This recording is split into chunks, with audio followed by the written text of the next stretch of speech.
Previously on the Sunless Citadel. The apparition is going to say, "You will always be in chains. There's no escape for you. You'll die here, just like the Emperor." You'll pay for that. If you're going to fight anybody, it's going to be me. My first victim, then. And here you will die, amongst the worms and the rats, where there is no light and there's only darkness. The spectral, melting form of a weird-looking Methuselah. With me, little mouse. And Methuselah just falls unconscious as the thing just dissipates into almost like a little smoke cloud. I'm sorry. I can't heal him. Seeker's gonna drop to the floor, and they're gonna kind of like pull Methuselah into their arms. You're alone in the world, holding a friend. The first person you have ever seen die in front of your eyes. Throughout the vastness of the multiverse, there lies a tavern. As you approach its doors, you catch bubbles of laughter that rise and burst into cheers as colorful groups of travelers find comfort in their bonds. As you head inside, the smile of the tavern keeper greets you. They're an otherworldly being with a bluish, corporeal form. They wear attire befitting of an innkeeper, and they have a large, cloudy nebula for hair, speckled with stars, which gently sways with their movement. Welcome to the Storyteller's Tavern, where stories are served like ale and a seat is open for you at every table. Tonight's special is the Sunless Citadel, an epic adventure of high fantasy with notes of friendship, danger, and most importantly, hope.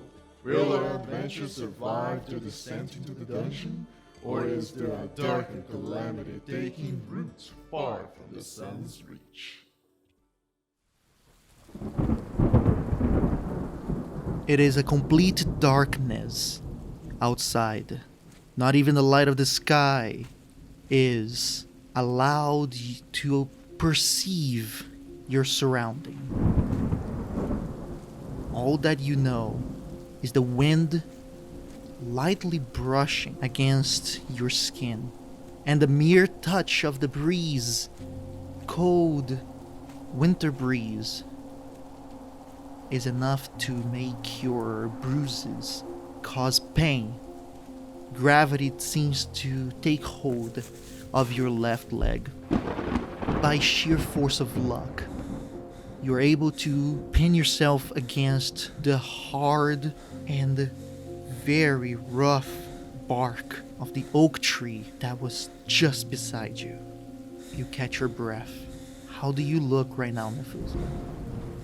As Methuselah braces themselves, exhausted, not knowing where they are, just trying to escape with the only thought on their mind of, I need to get to Chrysantha, I need to get the cure, nothing else matters. As they sort of raise their arm to brace themselves against the tree, you can see that there is no hand. It is just the fresh wound on their arm, and they stop and they breathe, and they have like a hood over their head. And Yorick, the friend that has been with them since they left Fool's Fortune, is not with them at all. So they stop and brace themselves. And Methuselah looks up, and from their hood you can see this white hair that falls down a little bit, but it's choppy and ragged as if it had been pulled out or sort of cut off. And the chrysanthemums that once filled their hair is not there anymore. There's not a single flower blooming. And they raise their head to look at where they are, try to gain some sense of direction, and you can see their face now. They're in this pale, dark elf with these red eyes, and their face is very bruised, but you can see on the right side of their face that the skin has been flayed off, almost in a purposeful, terrible way. And in their mind, all they're thinking is just, I need to go home. I need to find her. I have to go. They could be chasing me. Still, I need to go now. The winter breeze picks up speed from the north, and as it soars past brush and branches, it makes the leaves that are barely hanging on the treetops to make a wail of their own.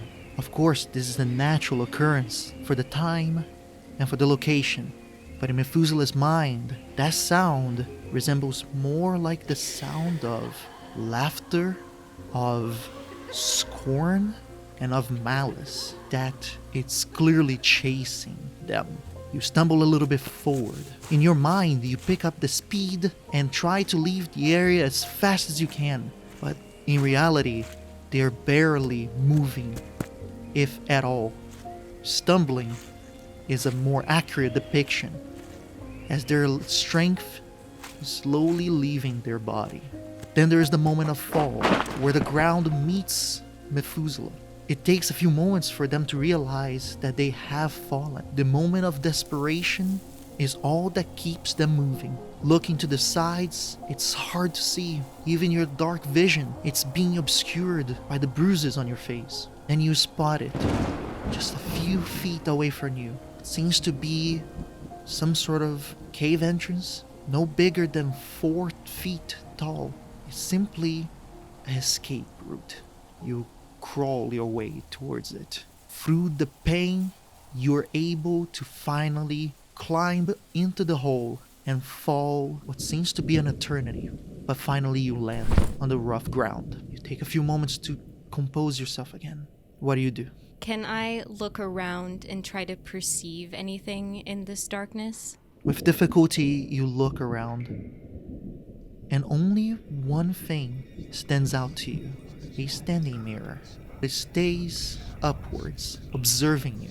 There is no reflection on it though. It is just darkness. Half stumbling, half falling.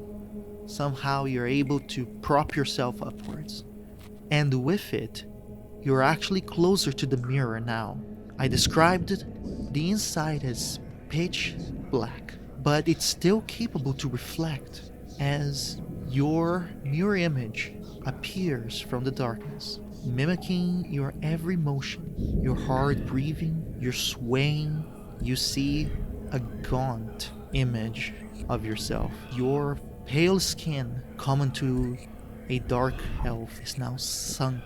It's more grayish. The hair is no longer white, but as dark as the background of this mirror.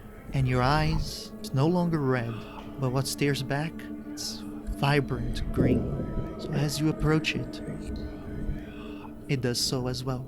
As I'm stumbling, I sort of accidentally kick a rock. The little pebble that you propped forward launches itself towards the surface of the mirror. It hits it, it returns. But your mind must be playing tricks on you, because you could swear for a split second that the stone did not return based on impact of the mirror. Instead, you could swear that the stone went through, and at the same second, either the same stone or one very similar to it returned with small ripples emanating from the area.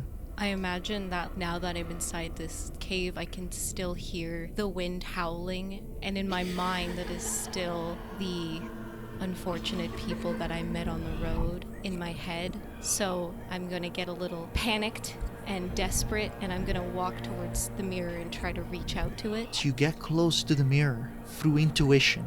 You reach out with what once was your hand, and so does the figure reach out with its own bloody stump.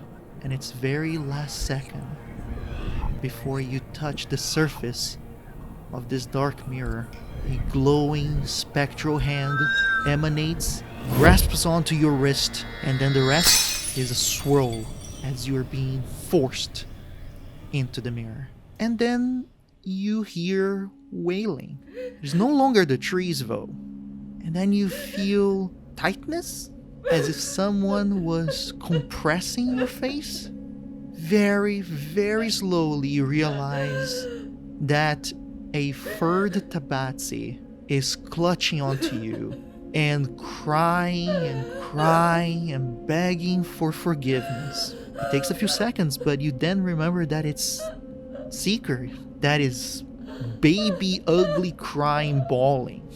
At first, I'm a little jolted by a flash of my memories returning, but I kind of realize it's my friend who's holding me, and I feel this well of emotion as I see my friend crying, and I snake my arm around Seeker and start hugging them back, and I also start crying. What? Methuselah? What's going on? Why are we crying? I don't know what's going on. I thought you were dead. Dead? I'm not dead. I'm very much... What happened? You fought a dragon and you won again. I mean, this is the first time I've seen you fight a dragon, but wow. Are you all right, Seeker? I'm a lot better knowing that you're alive, Methuselah. You really had me worried there. What are both of their expressions right now? Seeker is definitely still feeling panicked. The panic is definitely evident on their face, but at the same time, there is joy coming through that panic because, hey, Methuselah is okay, and Erky was wrong. Either of you look towards Erky, and what you see is the small figure completely out of color as they are stunned to see Methuselah moving again. Methuselah doesn't quite remember fighting a dragon or anything that happened. They just remember coming back into consciousness, sort of realize, oh, I think I'm passed out. So they're gonna look at their friends and they're gonna pull away from Seeker a bit. They're gonna remember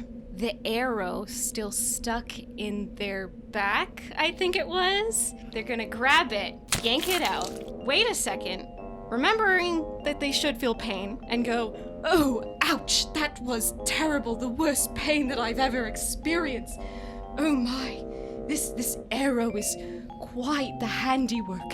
It seems that this tip is poisoned, sort of concoction that put me into a death-like sleep. This might be your best one yet.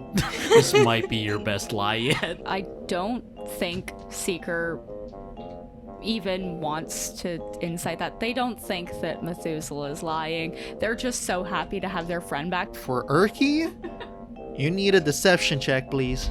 Can I get advantage? Because that was a good lie. Sure. 16.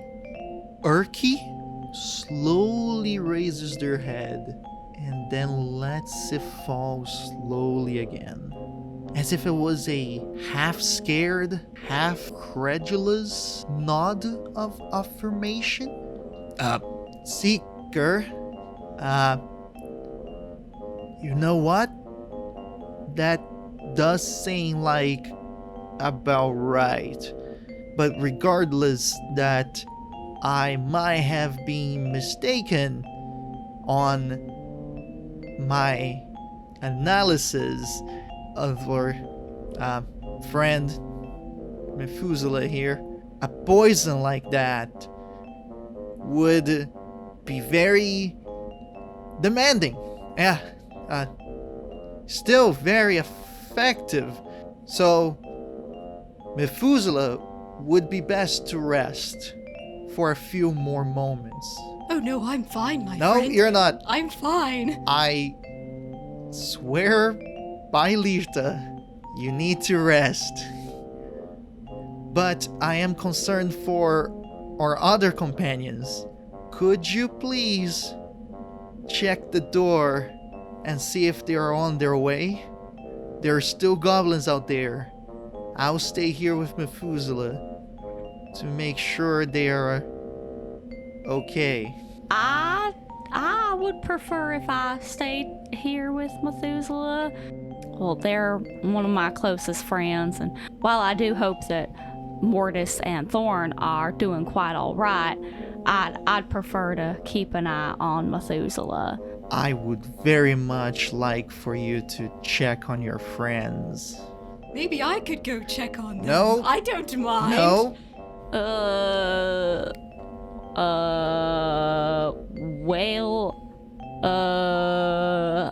Methuselah, do you want me to go? No, I want you to stay. I don't mind the company. Maybe you could go, Erky, if you're so, curious about what happened to him. Where is Mortis and Thorn? Oh, they went running. Apparently, your goblin friend just decided to run away in the sheer sight of the dragon. So, I would be more concerned that they would be running away, not paying attention, and possibly falling on pits. Well, perhaps we could all go and see if they're all right. I am very worried about Thorn. Like I said, a poison like that, it's very dangerous.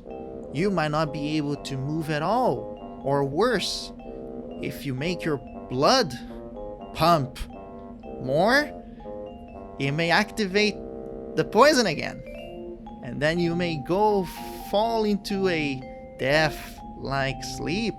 Do you want him to roll intimidation? Because I feel like Yes. he should. You're like, I'm intimidated. Erky,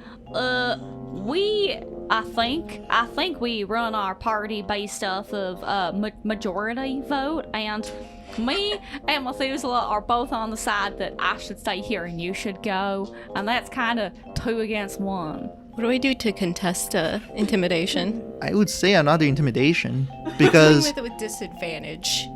Sure. Natural 1!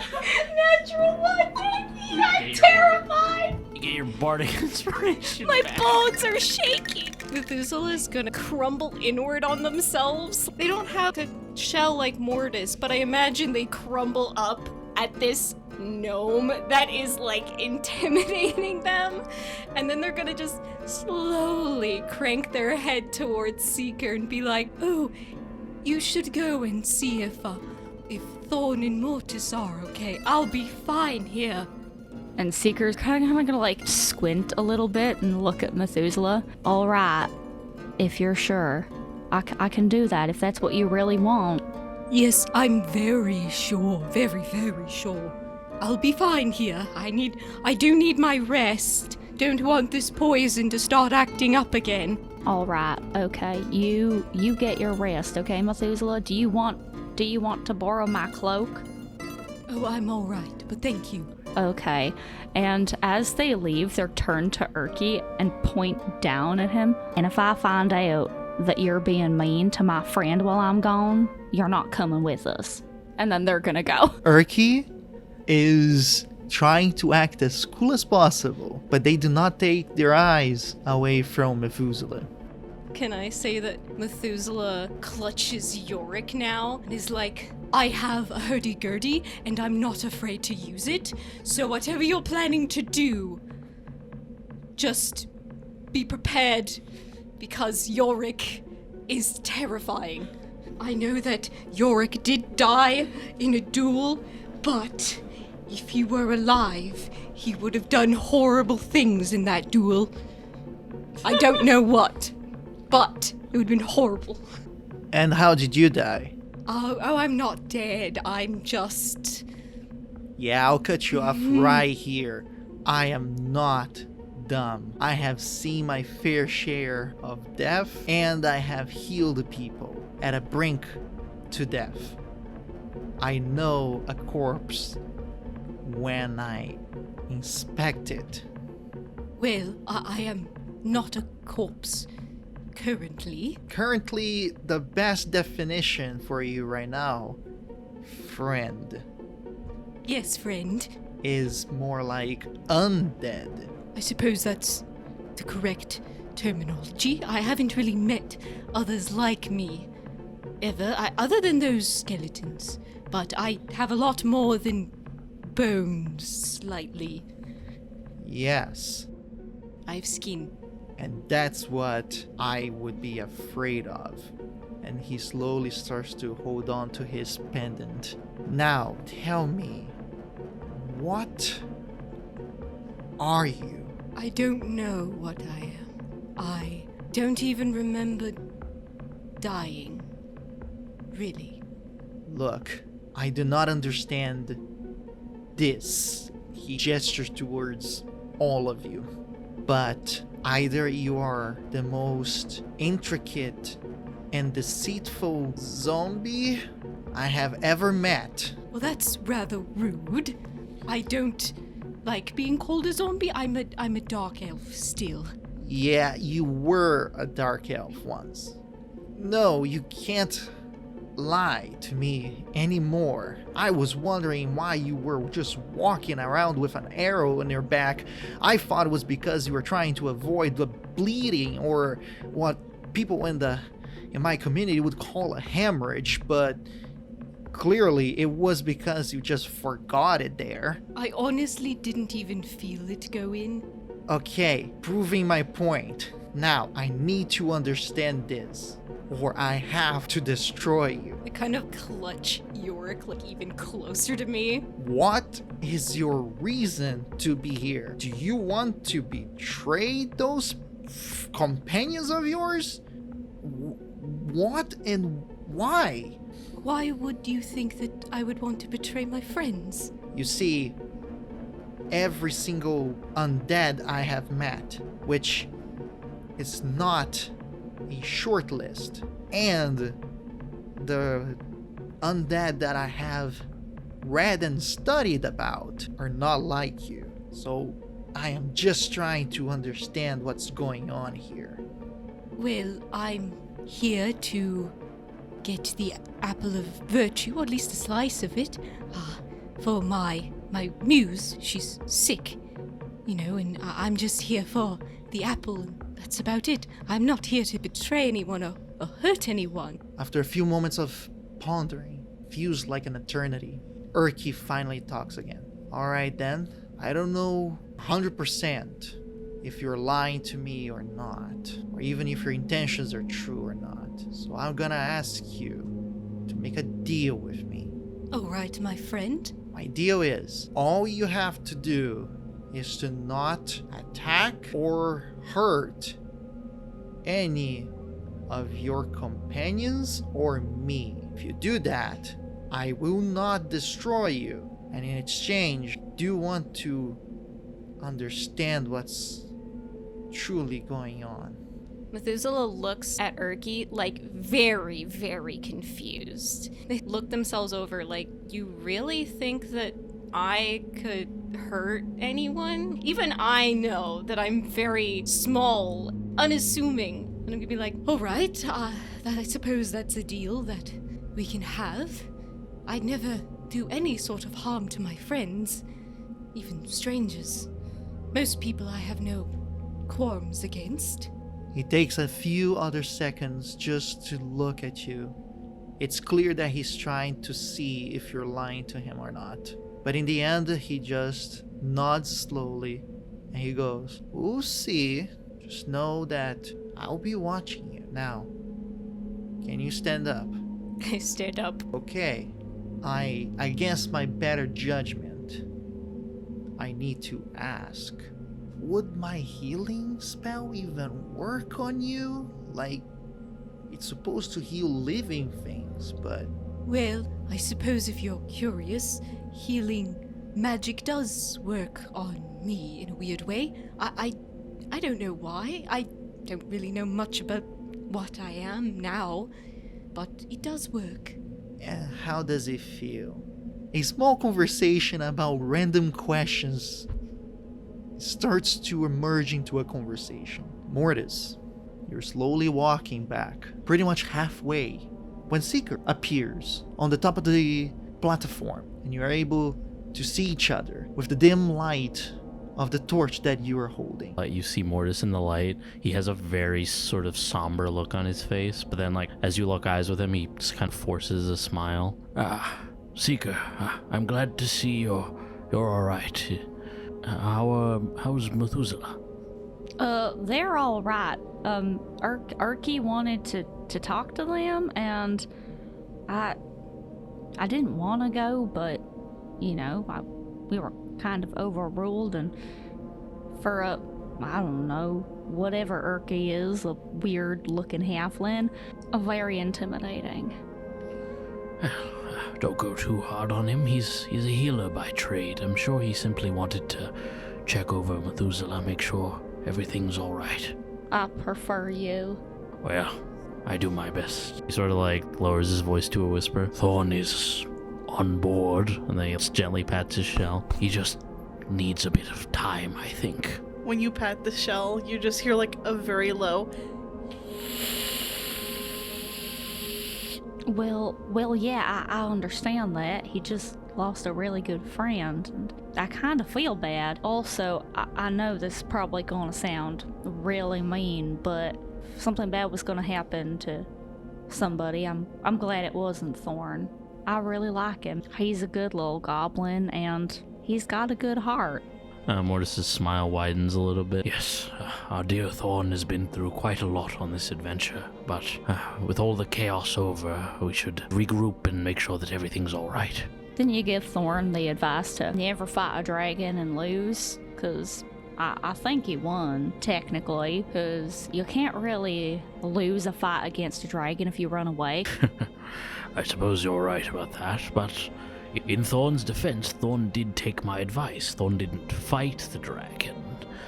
Methuselah and I took care of that, which, if I do say so myself, I think we did rather well. Though I was a bit weirded out by whatever was going on with Methuselah. It didn't seem pertinent to ask, but the whole shadow thing, I suppose we'll bring that up when we get back. In the meantime that this conversation takes place, Thorn feels a presence. You feel as if you were being cradled by a massive furred animal. The smile slowly creeps up. Thorn probably shudders a little bit because it's an unexpected sensation. And then he rummages into his bag and gets his book to take a look at it. One may be sad, but do not fret. I'm here to make you feel best. Distract yourself with a little quest and bring me something that shines. And then you have an instinct to turn to the next page. On the back of the page that appeared, the little message says, when you find said shiny object, just make sure to swallow it fast. Thorn nods to himself as that's his way of answering, and then he'll close the book and he'll stay in the shell for now. The smile diminishes back to you having control of your lips again. But the warmth and the sensation of being surrounded by fur does not.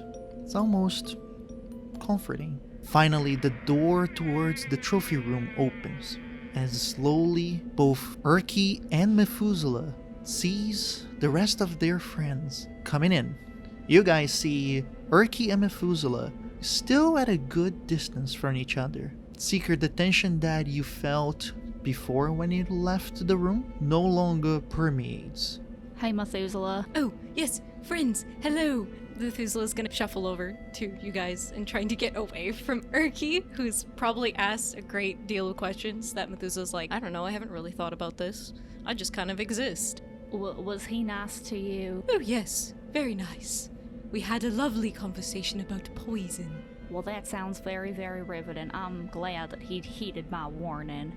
So, is everything alright? Are you alright, Mortis? I can't quite remember what happened back there, so... Well, as soon as the battle with that dragon kicked off, you seemed to go into some sort of trance, and you were using this dark power. It was quite amazing, really. You really helped me bring that monster down.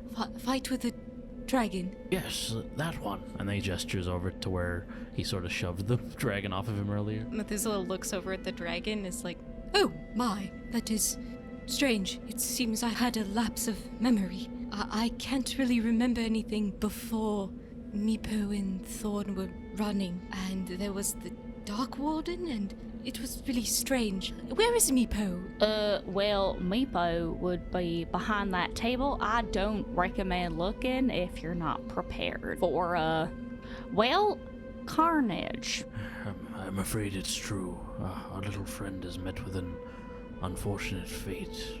He seemed to trust the dragon, but it lashed out and, well, killed him. Oh my.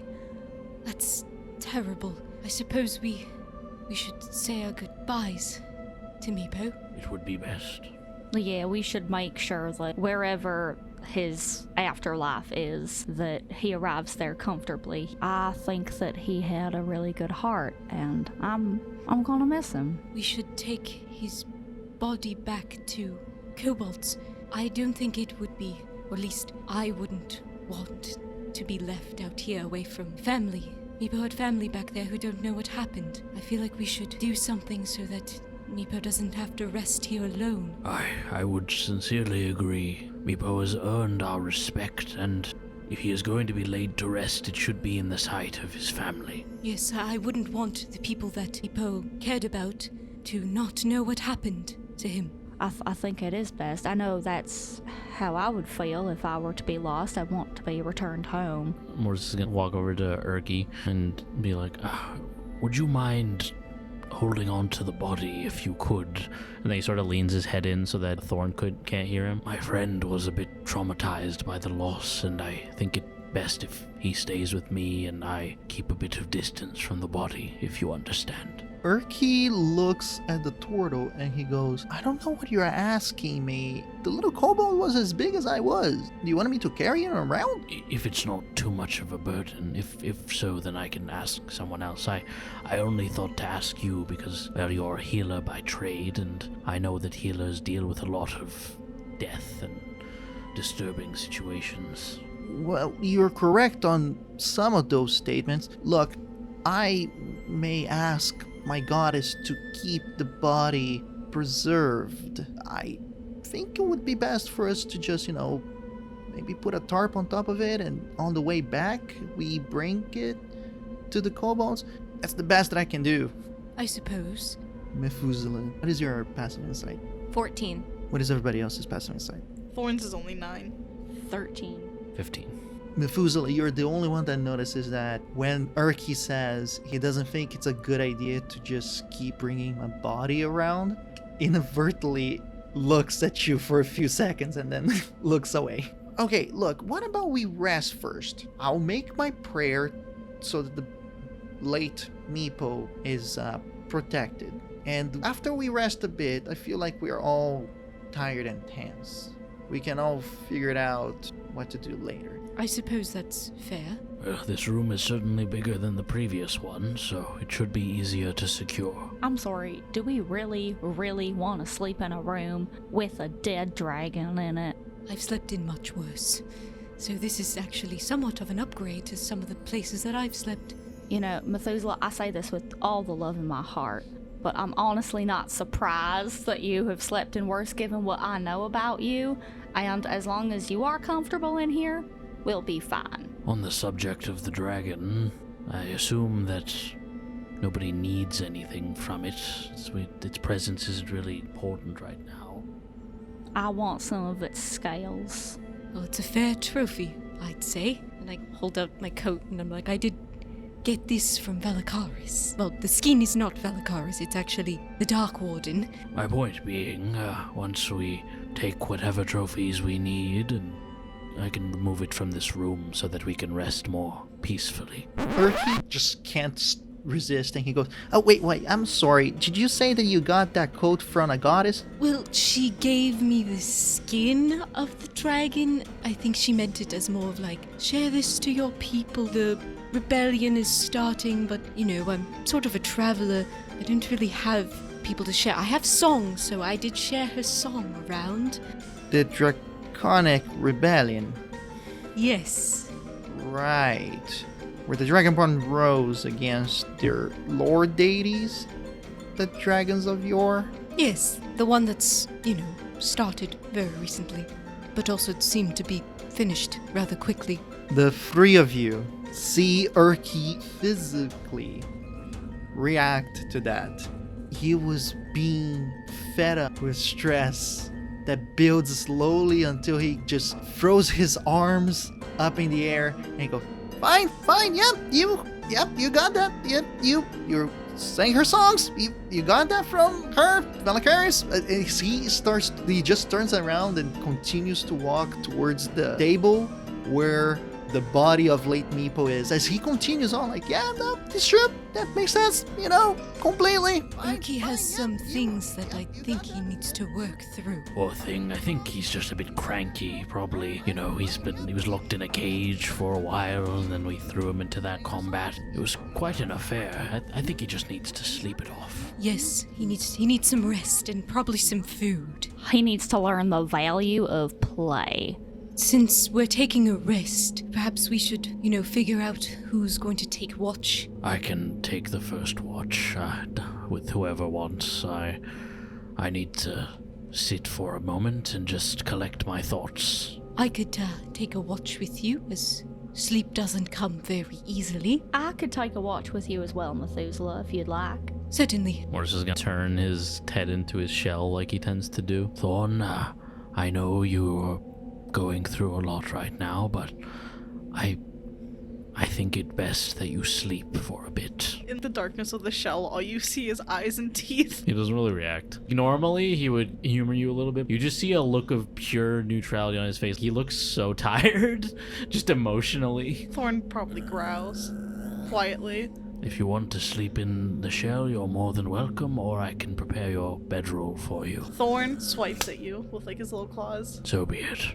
And he just turns his head back so he's facing forward. Thorn crawls out the back of his shell to get to the ground. After a small flash of soft cyan light from behind the table, Erky comes back and he goes, alright, so who's taking the watches? And I'm willing to stay up too. Mortis and I are going to take the first watch, and then Seeker and I are going to take the second watch. And I think we'll be good with just the 2 watches. I mean, unless you'd like to join a watch, but you can get your sleep. You look very tired, and you have been through a lot. I think you need sleep. Alright then, I guess we'll prepare to sleep then. And he slowly makes his way. While this is happening, after Thorn climbs out of Mortis' shell, on all fours, he crawls behind the table where Meepo is, just quietly. Behind the table, there is what seems to be some sort of tapestry. It must have fallen at some point. Clearly, Erky placed it on top of Meepo. Can Thorn crawl under the tapestry? Stuffy it is inside, but as you open up the tapestry, you do see a shiny object on the belt of Meepo. It seems to be some sort of circlet, but it's almost like a broken circlet because it has a little opening on one of the ends. Seems handcrafted, made of some sort of metal, twisted together. Meepo never pointed out, but it is the first shiny thing you have seen. Thorn will take it. How big is it? It should be big enough for Thorn to put it on their wrist. I think Thorn is too sad and sentimental. The part of him that is still the old Thorn, so to speak. So he takes it, and instead of putting it in his mouth and trying to swallow it, he's gonna kind of disobey Marquis and put this little golden hoop around his wrist. And then he honestly kind of just curls up beside Meepo. As you place yourself beside your most recent friend, just before you go to sleep, you feel another set of arms holding you from behind. You know the feeling of your late father's arms as he holds you. Do not worry, child. Although I died painfully, I'm still here with you, and I'll always be here with you.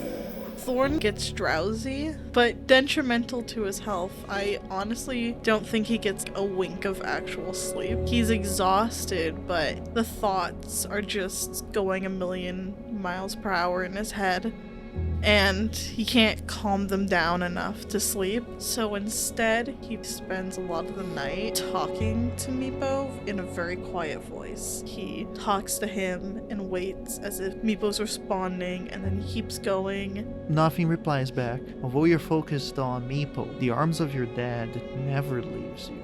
Meanwhile, on the outside, you guys position yourselves to rest. Seeker is gonna try and be kind of close to Methuselah, but not like too close. They're gonna set down their bedroll, they're gonna get Faith's blanket from their bag, and they're gonna kind of drift off to have a little cat nap, kind of trying to send words of encouragement to Faith. She can hold on, that she can be strong, and that they'll see her soon. Meanwhile, people were settling down. It takes a little bit longer to Erky to settle down. He does sit beside you. Mortis. Quietly, he kind of starts a small conversation to you. Tell me if I'm wrong, but you're a member of the Ashen Cloak, right? I am indeed, yes. Right. How long have you been with the Order? Well, to be honest, I've been with the Order of She since I was probably a teenager. I joined soon after my father passed. I was looking for answers, and the doctrine of She appealed to me. But in terms of the Order of the Wandering Cloaks, I only joined that semi-recently. I suppose it was my way of justifying traveling away from Lestry. I didn't want to feel like I was abandoning my post. Oh, okay. So, you have not seen many action as an Ashen Cloak yet, have you? I was a warrior for most of my life, protecting the lands around Lestry, but in truth, yes. In travel, I haven't come up against many unique challenges until this quest. Okay, that makes more sense now. How was the training? Was it very detailed? I don't want to judge, but you seem to be a very wise turtle who has seen a lot through their ears. Have you started to maybe forget a few things? Or does it seem like some moments are easier to remember than others? Or it's a little bit more difficult to focus at some times? Well, in terms of the Order of She, a lot of my training in that regard was self-taught, or used mostly from books and stuff, but I did speak briefly with some of the acolytes of She. They helped guide me on my path. But in terms of my warriors training, well, from an early age I was trained by an order called the Tenshin Dynasty in the Turtle community back in Lestry. I'm not sure if you're familiar. Essentially, once I showed enough discipline and strength, I trained to be a Kosho, which is a sort of apprentice of a great warrior. I served many masters in my days of training. There was Kerr the Merciless, Jacko the Sage, and Daima the Guardian. Eventually, after I proved my strength over many years, I was blessed as a samurai of the Order. And I gotta say, your skills, martial skills, are something to behold. I would be lying if I didn't say I have not really seen someone that powerful, that masterful. But I could show you some books. It could help with your training. Lirta is all about knowledge, so sharing knowledge could be something that you could benefit from, and I would be willing. But after all this... Well, I appreciate the compliment on my fighting skills. In truth, I'm just an old man who knows how to swing a sword around, but I do my best, and in terms of knowledge, I'm always willing to expand what I know. In fact, during my days defending caravans and such, I actually encountered a young acolyte of Lirta. Seemed like a good lad, a nice little elfin fellow. I'm glad to hear that. I'm so happy that our teachings can go beyond our borders. We're a bit isolated ourselves, so it's not easy for us to feel encouraged to go outside of the safety of our forest. But you know what? I'm glad to hear that we're not stuck in old ways. Indeed. I didn't expect to encounter such evils in this place. Sinister dragons and this crazed druid that's running amok. At the mention of the druid, Erky notices that there's a noticeable shift in Mortis's facial expression, like he becomes somewhat angrier. The thought of someone using such a blessed form of magic for ill, it angers me. Well, there is a lot of mysteries to this place. Personally, I find it very concerning, a small aspect that I don't know if you guys have noticed, but we barely moved and we are exhausted. Feels like a whole day passed by. And I understand that you guys have spent a few days in here based on how you guys talk to each other. This is not normal. Usually a group of dungeoneers would just enter a dungeon and clear as many rooms as possible, and before the day is over they would have returned to their place with whatever they found. But the fact that you guys stayed here for much longer, there ought to be more related to this place than we actually are aware of. Don't mind me, this is just a hypothesis. I don't have any proof to that. Mortis smiles a little bit. I must admit, we're not your average dungeoneers. To start, our quest isn't born of avarice or greed, but rather a sense of urgency. There are people that we're looking for, and it's quite urgent that we find them. It wouldn't be reasonable to leave and come back. We're quite a determined bunch. Headstrong, you might say. You notice Erky then shifting his gaze towards Seeker, and then he goes, okay, that actually makes a lot of sense. Well, in that case, I apologize. He clasps a hand on Erky's shoulder. No need to apologize. I didn't get the opportunity to thank you. Your healing skills are far beyond my own, and you helped keep me alive out there when I was fighting that terrible beast. I'm happy to hear. If it is the little that I can do, and if it can make you guys safe, it's all that I could ask for, really. As my wife once said, the greatest magics in this world are those used to help other people. He nods, says thank you, and then he starts to make himself comfortable to go straight to sleep. Meanwhile, Methuselah noticed Seeker being watchful. Methuselah is very intuitive, so he probably figured that out and is gonna wait till Seeker goes to sleep. And then Methuselah is going to go over to where Meepo is. And I imagine I see like the tapestry. I'm gonna take out 7 candles. There's 1 candle for Seeker, 1 candle for Mortis, 1 candle for myself, 1 candle for Thorn, 1 candle for Erky, 1 candle for Meepo, and another candle for Faith. And I light them all in the tradition of Luxair, and I do a prayer asking Luxair to keep Meepo's soul safe as it is far from family. And my prayer is very sad because, in a way, I feel disconnected from the god that I once worshipped because I don't know if I'm still in Luxair's favor being undead, and Luxair is a god of bringing the dead to the afterlife and guiding them to their proper place and their proper journey. In my mind, I sort of consider it as this is a part of Luxair's journey for me, so I'm here for it, but there's also that little fear in my head. What if I'm not in good graces anymore? But yeah, I still do a little prayer. Before you leave the area, it is as if a small breeze passes by and flickers the lights of the candles. All of them retains their light, but interestingly enough, Meepo's candle flickers more violently, and it becomes disconnected as what seems like the wick simply comes out of the candle.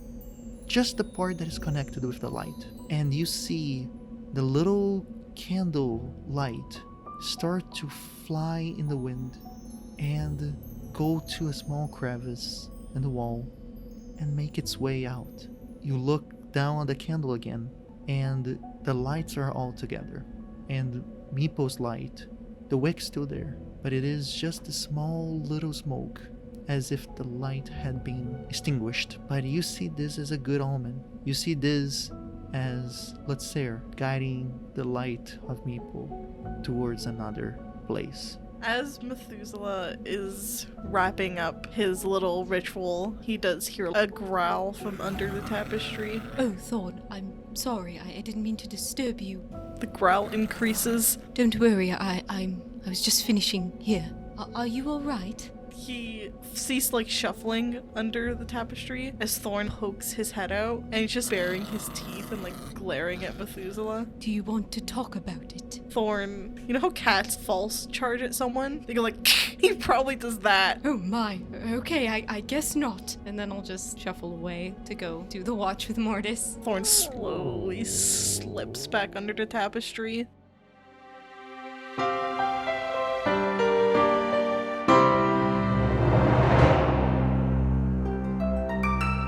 Unfortunately, you've reached the end of this episode of the Sunless Citadel. Thank you so much for listening. Subscribe to us on whatever app you use to listen to podcasts, and be sure to catch the next installment of the Sunless Citadel every Thursday at 12 p.m. EST. If you like the show, please consider leaving a review. It's a small way to show your support that goes a long way. To connect with us, follow our social media accounts, and if you'd like to support us, you can head over to our Patreon to join the conversation, view sneak peeks of our next project, and discover our fantastic bonus content. Our intro score was created by Patrick Gordon from Off the Beaten Path Musical. The Sunless Citadel can be found in Tales from the Yawning Portal by Wizards of the Coast, and the world of Nosso Mondus was created by Pedro Stockler. Thanks again for listening from all of us at the Storyteller's Tavern. Now take this bardic inspiration for your next adventure.